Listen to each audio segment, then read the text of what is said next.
Hey everyone, let's talk about Chaac, the Mayan rain god. This is a photogrammetry collection that was collected during a expedition down to Mayapán in the Yucatán, where we explored the site and looked at various, representations of the deities as well as the other really cool structures at this archaeological site. Again, it's called Mayapán. Very cool. You should check it out.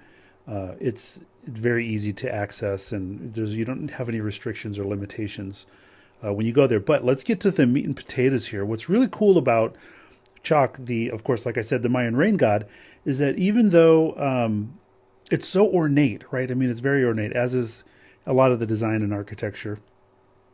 But this particular mask comes in a few different presentations, specifically as it relates to the nose. Now, the nose in this particular one is missing. I estimate it was missing since 2011. There are some other components that are missing as well. If you do research back, you can see that this particular installation here looked a little bit different. But this is what we have now, so we're going to go ahead and take a look at this. One of the things that's really cool about this is some of the repeating motifs and structures. You can see here on the... Let's just move down here.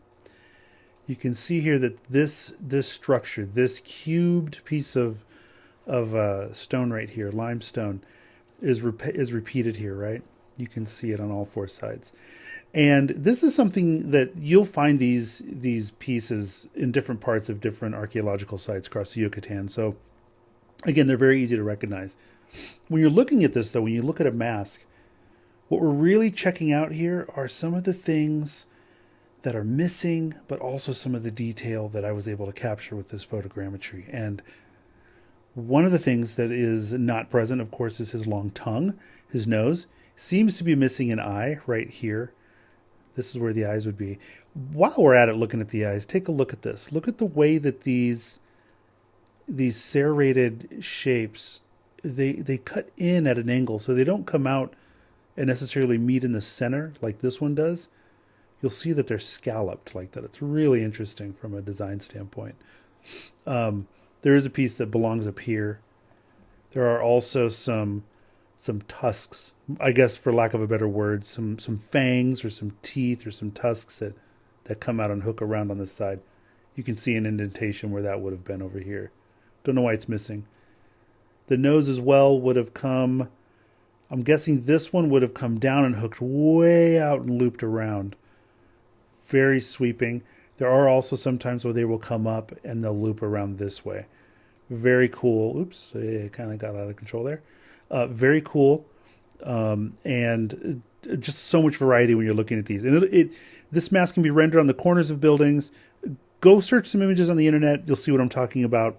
Super, super diverse in the way that this is represented. And yet super recognizable. But this model came out really great. I'll make this available for anybody to be able to download. The ears here, I'm calling them ears because they look like ears to me, also had a similar shape like this that would be in here emitting out. Again, we're missing a whole piece of the eye here and the tongue. But let's just take a minute as I navigate this to look at some of this detail. This has just been hammered away and broken. That's really unfortunate. It's really a phenomenal structure if you can see one that has it on it. Come over here to the other side.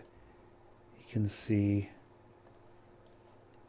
all the way down into the mouth. You can see all this really great stuff. Looks fantastic. Really excited to get this cleaned up. Get these edges cleaned up, make it a standalone piece.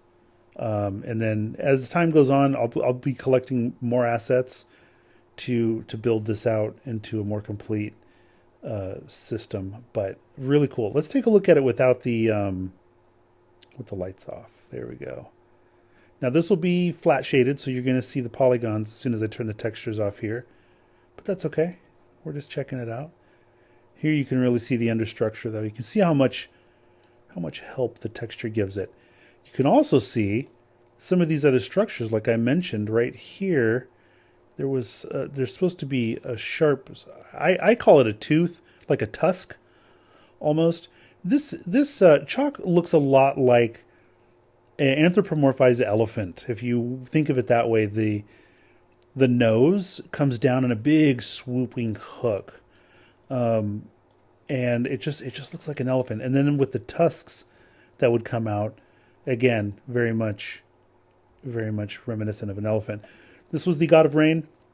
Lots of stories making, the deity who created thunder and rain and lightning and all this stuff. Very, very interesting stuff.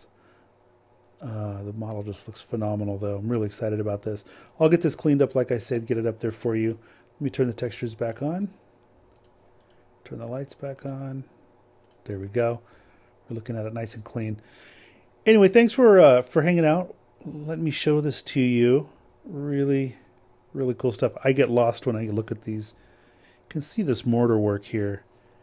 You can also see a little unclear if this is a restoration or if it's original. It just is on either side of these. You can see we're missing some of this patina, some of this this coloration here. It might just be from the mortar, the different lime composition of the stone. Not exactly sure, but very cool nonetheless. Thank you so much. I look forward to bringing more of these to you.